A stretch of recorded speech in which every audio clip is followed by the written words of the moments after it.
नमस्कार, 99 न्यूज़ के बिहार के बुलेटिन में आपका स्वागत है और मैं हूं उमेश कुमार। इस समय हम सबसे बड़ी खबर की बात करेंगे। पटना में महात्मा गांधी सेतु के पूर्वी लेन पर सुपर स्ट्रक्चर को बदलने का काम पूरा होने के बाद इसे आम लोगों के लिए आज खोल दिया गया है। मंगलवार को मुख्यमंत्री नीतीश कुमार की अध्यक्षता में हाजीपुर में आयोजित समारोह में केंद्रीय सड़क परिवहन एवं राजमार्ग मंत्री नितिन गडकरी पूर्वी लेन का उद्घाटन किया है। अब तक महात्मा गांधी सेतु की केवल पश्चिमी लेन पर ही परिचालन हो रहा था। इधर चंद किलोमीटर के फासले पर स्थित जेपी सेतु से भी गाड़ियों का पटना आना जाना जारी है।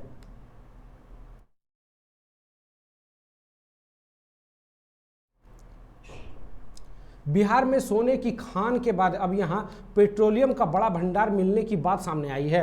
बक्सर और समस्तीपुर में गंगा के बेसिन इलाके में पेट्रोलियम का भंडार होने की जानकारी सामने आई है। इसके बाद से ओएनजीसी को बिहार सरकार ने पेट्रोलियम एक्सप्लोशन लाइसेंस दे दिया है।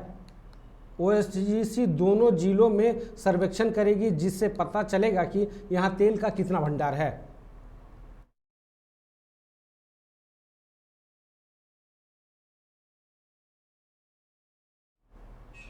बिहार विधान परिषद चुनाव के लिए सत्तारूढ़ राष्ट्रीय जनतांत्रिक गठबंधन के उम्मीदवारों के नाम भी सामने आने लगे हैं। जदयू की ओर से 2 उम्मीदवारों का नाम की घोषणा किया गया है। भाजपा की ओर से अभी तक कोई भी नाम की घोषणा नहीं की गई है। जदयू के प्रदेश अध्यक्ष उमेश कुशवाहा ने 2 उम्मीदवारों के नाम का ऐलान प्रेस वार्ता में किया है। आपको बता दें कि राजद के प्रमुख विपक्षी दल राजद की ओर से विधानसभा परिषद के उम्मीदवार सोमवार को ही अपना नामांकन पत्र दाखिल कर चुके हैं। गत दिनों राज्यसभा चुनाव के लिए नामांकन दाखिल करने की भी राजद के उम्मीदवार आगे रहे थे।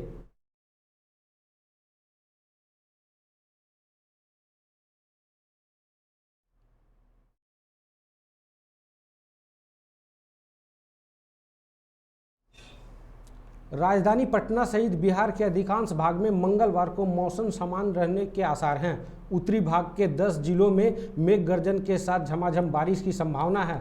मौसम विज्ञान केंद्र पटना के अनुसार अररिया, किशनगंज, पूर्णिया आदि जिलों में मेघ गर्जन के साथ भारी बारिश को लेकर अलर्ट जारी किया गया है।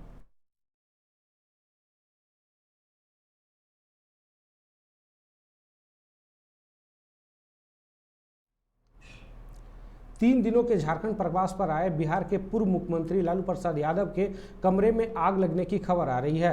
पलामू के सर्किट हाउस में उनके कमरे में दीवार पर टंगे पंखे में शॉर्ट सर्किट से आग लग गई, जिससे वहां मौजूद लोगों में अफरा तफरी मच गया। राजद सुप्रीमो सुरक्षित हैं।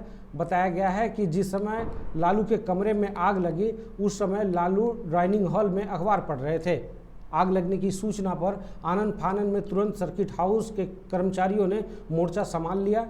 बिजली का कनेक्शन काटा गया, जिसके बाद स्थिति को संभाली गई।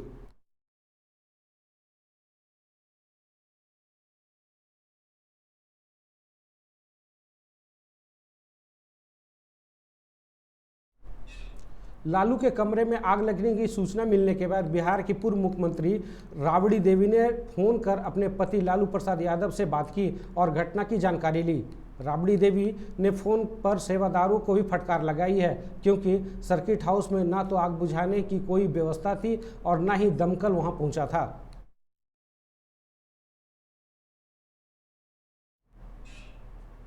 राज्य में 8 जून से टेक्सटाइल व लेदर पॉलिसी लागू हो जाएगी। मुख्यमंत्री नीतीश कुमार राजधानी स्थित अधिवेशन भवन में देश भर से आए उद्यमियों के बीच पॉलिसी का लोकार्पण करेंगे।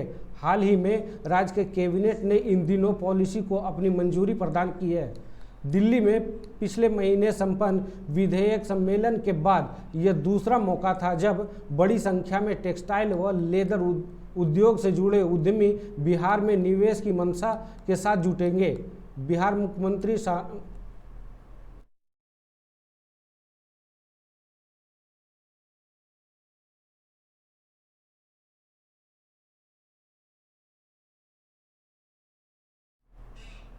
जवाहरलाल नेहरू चिकित्सा महाविद्यालय अस्पताल इन दिनों नशेड़ियों का अड्डा बना हुआ है।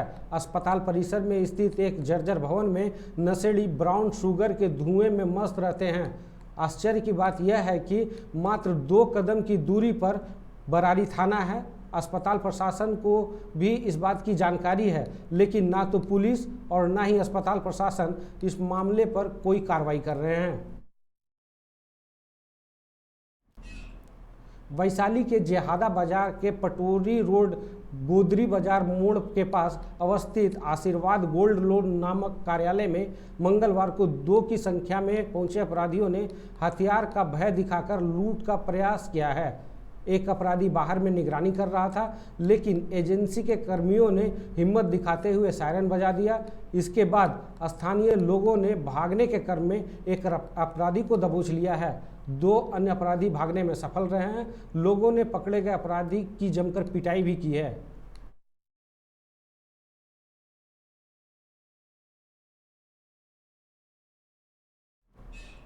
वायु प्रदूषण को रोकने के लेकर राजधानी में डीजल और पेट्रोल से चलने वाले ऑटो सहित नगर सेवा की बस आज नहीं चलेगी।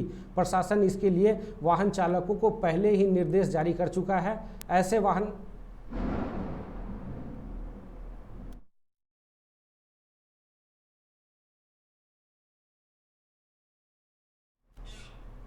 बिहार की खबरों में फिलहाल इतना ही। मुझे दीजिए इजाज़त। नमस्कार।